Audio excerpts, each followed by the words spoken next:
How you doing, guys? Back again with another video, and in this one we're going to be taking a look at the Sony Xperia 1 Mark II. Now, I didn't get that. Could you try again? Siri, please. Just got interrupted by Siri there. But yeah, the Sony Xperia 1 Mark II. Now, the reason why I'm looking at this phone is because Sony has just released an update which has enabled 4K 120 frames per second. Yes, 4K 120 frames per second on a smartphone, and I want to test it out today to see if it's any better than, say, the iPhone 11 Pro Max at 1080p 120 frames per second. Not only does it shoot 4K 120 frames per second, but also in the 10-bit color codec, which means when it comes to post-processing, color grading, you've got a lot more flexibility to be able to color grade and color correct the footage to the way that you want it to finally look, shall we say. So super excited about this update, really excited about jumping into this phone to see exactly how this performs. But yeah, if you're new to the channel, consider subscribing. Everything I do on the channel is shot just using smartphones. And, you know, no DSLRs allowed on this channel. So if that's something you're interested in, then hit that subscribe button. Right, so jumping into the video, you guys know, if you've been watching my channel for a while now, you know I've been shooting on the Sony Xperia 1 Mark II. That's been my main camera for this channel so far. I'm enjoying it immensely. The app on this thing, I need to do a video for you. I need to do a video for you guys to show you exactly what's going on in this app that Sony have created for their devices, because it is really, really awesome. You know, don't get me wrong, there's other apps out there that can produce great results too, but you know, just for simplicity, something that works, especially on the Android side, it's just great. It's available to all different frame rates. I can shoot in 4K 60, 4K 120 frames per second, 4K 24, and 2K 120 frames per second. So all the major frame rates that you'd want to be able to shoot in are going to be available on this device. Now, in addition to that, like I said, everything that you're shooting in is 10-bit color depth, which means, you know, we're going to have a lot more flexibility in the way that we color grade it. We can really push the image more than we normally would. We're not going to be getting any issues, i.e. banding or anything like that. It's just going to look spot on. So I want to jump into a few comparisons here now, just to show you exactly how the 4K 120 frames per second looks on the Sony Xperia 1 Mark II compared to the iPhone 11 Pro Max's 1080p 120 frames per second. Now, the reason I put these two devices together is because they roughly come out at round about the same time. So in terms of head-to-head devices, these come out at the same time, so they were definitely competing against each other. So let's see now how they fare and how they perform when we shoot video on the pair of them. So we're back in it. We're in DaVinci Resolve 17, and as you can see, I've been out, I've got a few shots, and this is what we've got. We've got 4 different shots here. I did take quite a few shots, but I'm not going to go through every single shot because, you know, this video would just be like an hour long, and, you know, I want to make it as quick as possible so you can get the information and you know exactly what the difference is between the Sony Xperia 1 Mark II versus the iPhone 11 Pro Max shooting 120 frames per second. So I'm here in DaVinci Resolve. Now, one of the things I'd say to you, if you want to get your footage looking next level with your mobile videography, this is the piece of software you want to get. Forget about buying anamorphic lenses and all the rest of it.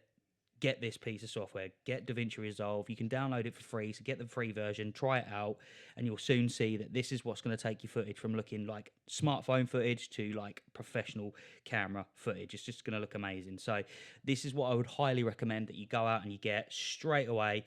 Don't worry about anamorphic lenses and all the rest of it. That will come, but just concentrate and focus on getting your color grading down, because this is what makes your footage go from dull and boring to smartphone footage to really, really nice. So yeah, highly recommend getting that. But yeah, we're jumping in. We've got 4 shots. So you're going to see the first shot here. This is the Sony Xperia 1 Mark II shooting 120 frames per second in 4K. And next, let me just turn this layer off. Because the Sony Xperia 1 Mark II shoots in the 21:9 aspect ratio, you can see we've got the black bars going on top and bottom. So all I've done is I added a layer here so that when we go into the iPhone footage, you can see here, it's similarly matched to the Sony, shall we say. But if I just disable that, now you can see we've got the Sony footage here, sorry, the iPhone footage here, and we've got the Sony footage here. And the same again, we've got the Sony footage there and the iPhone footage there. So yeah, let's talk a little bit about let's go into the color grading tab here, and let's just take a look. And this is the grade for this Sony footage that I've done here. So don't be intimidated by this. It looks like there's a hell of a lot going on here, but I'm going to run you through it quickly and just let you know what I've done. But before we even do anything, let me just tell you a few settings that you're going to need. Now, even if you're using an iPhone 12 Pro Max, doesn't matter. If you're shooting in 10-bit, you're going to need to change these settings in DaVinci Resolve here. So first off, we want to go down to our settings, color management, and you're going to want to use the Color Science DaVinci YRGB Color Manage. Now, this is a color profile that just gives you access to way more colors than you normally would be able to access using your normal Rec 709. And this is for the 10-bit. So this is DaVinci YRGB Color Manage, is a 10-bit color codec.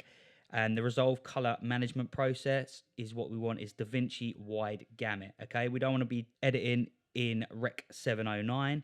We want the wide gamut to take advantage of that 10-bit color space. So once you've set those settings, and obviously our output color space here, we want to output for Rec 709 for TV, for YouTube, for whatever platform is going on, unless you're specifically putting it out there where you just want to upload a HDR video, then you can change this to a HDR format. But for this, for YouTube, we want to be Rec 709. So they're the settings you definitely want to change straight away. So let's just disable this. This is straight out of the camera. This is 4K, 120 frames per second. And this is what it's going to look like when you pull it into DaVinci Resolve in that 10-bit color profile. Now, normally, if you were shooting 10-bit on Filmic Pro, on the iPhone 12 Pro Max, or even on the Sony there, I could drop in a LUT, which would convert this to a Rec 709 image. But because I'm using a Sony phone, I don't have a LUT that's going to be able to convert this to Rec 709. So I will have to do a bit of work in order to get this to look the way that I want it to look. Right, so if we jump in and see exactly what I've done here, first of all, I've gone straight to my second node and I have pulled down my exposure. And you can see here, if I turn this on and off, we've pulled it right down. And if we look down here, we've got a tiny little bit of clip in there, which is this highlights here. But overall, the exposure on this image is looking really, really good. I've then gone back into my first node and I've white balanced it. So the white balance wasn't off that much at all. I mean, if I turn this node on and off, it should add a little bit of warmth to it. So the white balance was pretty spot on straight out of the camera. Everything was on auto, so it was on auto white balance, auto focus. The only thing that I did do is I adjusted the exposure for the shot on the iPhone and on the Sony phone by using the shutter speed. So the ISO was as low as it physically go. And all I done was adjusted my shutter in order to achieve the correct exposure, shall we say. So node 3, I came in and I boshed a bit of contrast in there. So if I turn this on, you can see it's looking a little bit washed out there. Turn that on. I've added some contrast here. So these nodes here, this is a parallel mixer, and what it does is each change that I make to this individual node here, it blends them together and then outputs it into this image here. And all I've done here is created some masks. So if I was to turn that mask on, you can see at the bottom there, it's just added a little bit of shadow to the bottom. This one here I done just to the side. This one here is the other side. And this one here is me keying myself out. And if I go down here to my window on this node here, you can see I've just done a little power window over there and keyed myself out. And with this here, I can go in and obviously I can make changes to the exposure just to get it to the way that I want it to look. And again, this node was just here in case I wanted to do something else, but I didn't. But you get the picture. You can see what's been done, what hasn't been done. And I basically just went in and made a load of changes to the image to get it to the way that I wanted it to look. And this is the final results. And now, if I was to go down to the metadata here, you can see that this is 3840 by 1644 10-bit. So it's 4K, 120 frames per second. And you can see that if I just play it through, you can see that that's nice and smooth, 120 frames per second, 4K.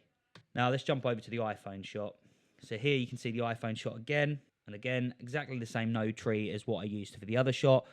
But with this one, I wasn't able to push it as much as the Sony footage because this is only 8-bit. And if we have a look down here, it's 1920 by 1080, and this is 8-bit footage. So again, this is at 120 frames per second. and it looks good. It looks all right. It's a bit sharp for my liking, just over sharpened. And if I come down to this shot again, you can see it's more natural. It just looks like it was shot on a professional camera. It doesn't look like it was shot on a smartphone. It just looks nice.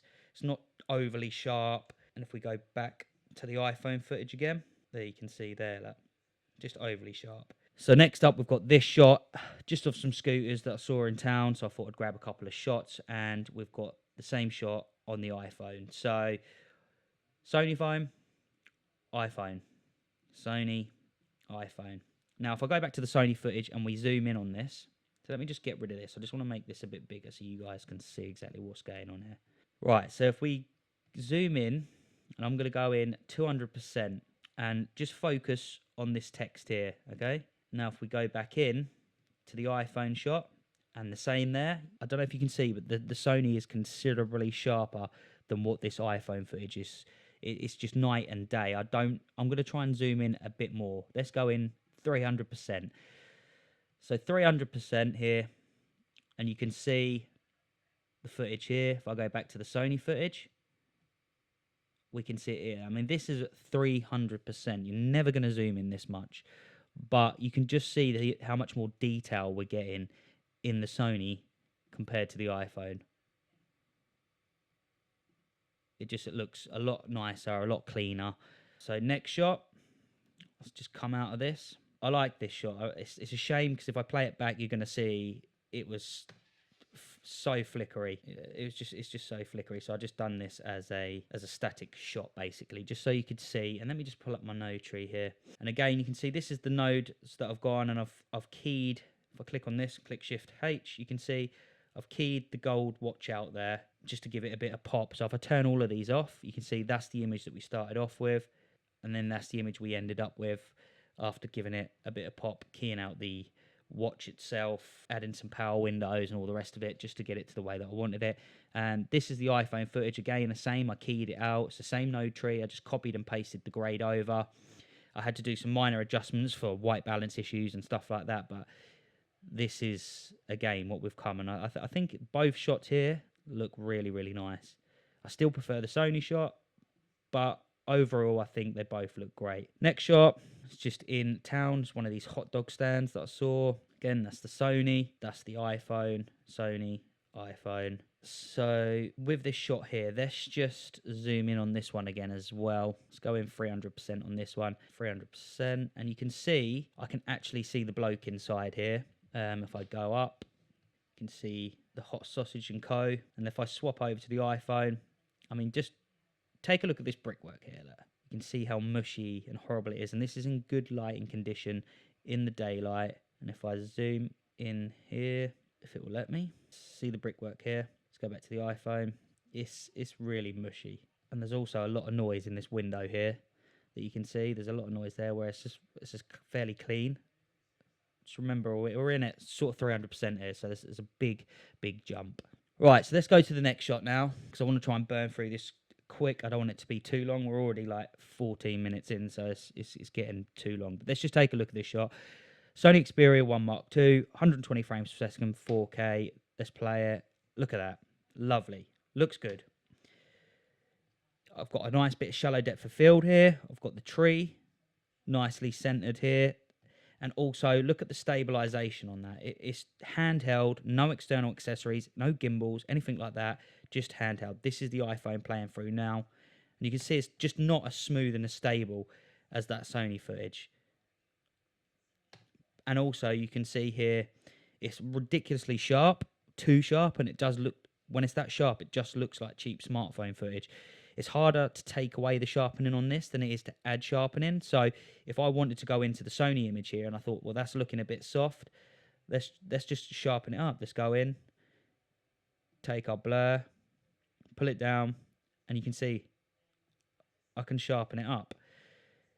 So then if I go to the iPhone footage, that looks soft compared to this now because I've sharpened this, but I've cranked this way too much. I would never go that sharp.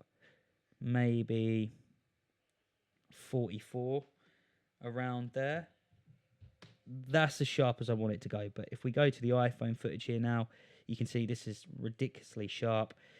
And also with the 10-bit color profile, I've got way more colors to play with. So when it comes to grading, there's a lot more flexibility that I have with the 10-bit color codec than I do with this 8-bit here. And I've also got a lot more resolution to be able to reframe, crop in. So, you know, the Sony footage is 100% a lot nicer than the iPhone footage. But let's just go to this one, and let's just Options S to make another serial node, and let's just start softening this image up and seeing what we can do with this.